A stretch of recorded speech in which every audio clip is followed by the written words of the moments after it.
Hello guys, kanina po ay formal na nagtungo na po ang ating mahal na si Yorme Isko Moreno sa City Hall upang bisitahin itong kanyang opisina doon. And makikita natin dito sa video na talagang simot, no? Pati yung lamesa na nasa loob ng opisina niya wala na po. Bagamat may nakita po doon na isang bolt sa opisina mismo ng nakaraang mayor ng Maynila, no? And ito rin yung official na unang araw niya sa pag-upo bilang mayor dito sa Maynila. And nakakalungkot lang, no, na siguro napansin naman natin sa mga nakaraang araw o linggo, nakita natin sa mga kalsada, sa mga kanto, sa mga daanan mismo ng sasakyan, sa mga creek, sa mga kanal, na tambak po ang basura dito sa Maynila. So namamaho na po talaga, sobra na po kung mapupunta kayo dito at makita ninyo talaga namang hindi na maganda para sa kalusugan ng mga nakatatanda dito sa Maynila, lalo na sa mga bata. Sa pagkain, syempre, na hindi natin masasabi na mag-contaminate yung mga insekto na pupunta sa pagkain natin galing doon sa basura. Anyway, iklian ko na lang po itong live kanina ni Yorme na pinaliwanag niya kung bakit ito nangyari, no? Alam naman na po natin na noon na meron tayong kumukuha ng basura na Lionel.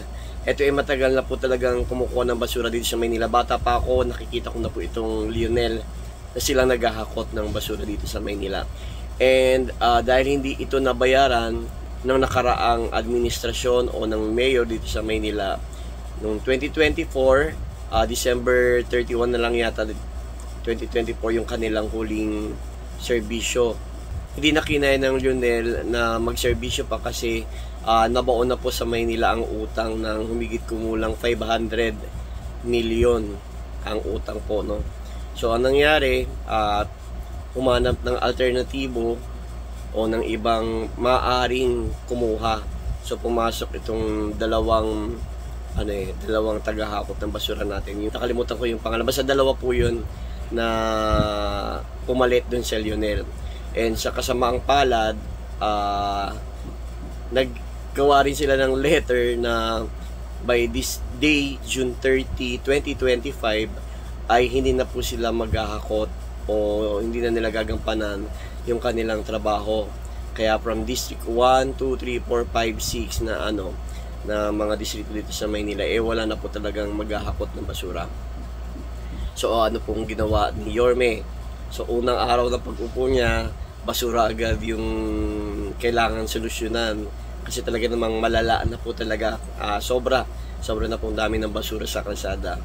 Ngayon, nakiusap si Yorme sa Lionel na dating taga-kuha ng basura na kung maaari kunin muna nila yung mga basura dito sa Maynila nang walang anumang ibabayad o kukunin sa tax, no? Parang libre ganon.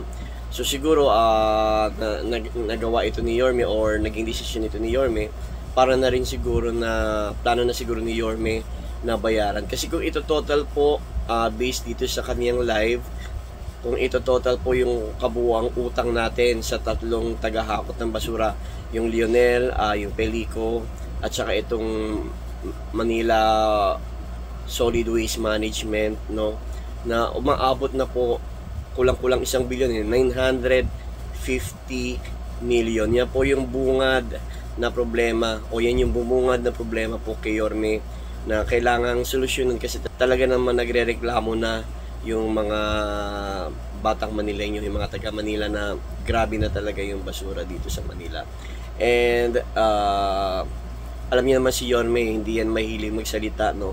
Siya yung man of action. So gagawa talaga at gagawa ng paraan yan si Yorme, masolusyonan lang itong problema na to, na kahit hindi sila matulog, na kahit abutin sila ng gabi. Nanawagan din siya sa mga barangay na tumulong na sa paglilinis at pansamantala na huwag munang dagdagan yung mga basura sa labas habang hinahakot nila yung mga basura. So 2:00 daw this day, anong oras na ba? So mag-aalas 2 na, so 1:34 PM. So alas 2 makikita na po natin yung mga truck ng basura ng Lionel diyan. So babalik na sila sa kanilang dating gawa na naghahakot ng basura. And siguro plano na rin ni Yorme bayaran ito, no? So gagawa si Yorme talaga ng paraan para masolusyonan ito, mabayaran ito mga pagkakautang ng Maynila sa basura.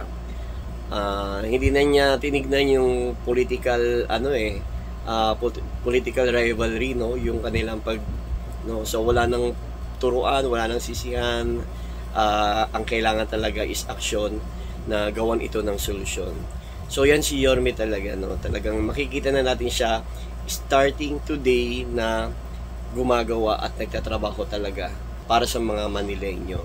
So hands-on yan, kahit mapuyat yan, mag-ikot yan gabi-gabi, kaya yung mga tulongges, magtago-tago na at umalis na kayo dito sa Maynila kung pwede lang. So yun lang guys, and maraming salamat at eto na, nagbabalik naman uli ako sa vlogging about dito sa Maynila kasi kay Yorme naman talaga ako ever since God first. Bye bye.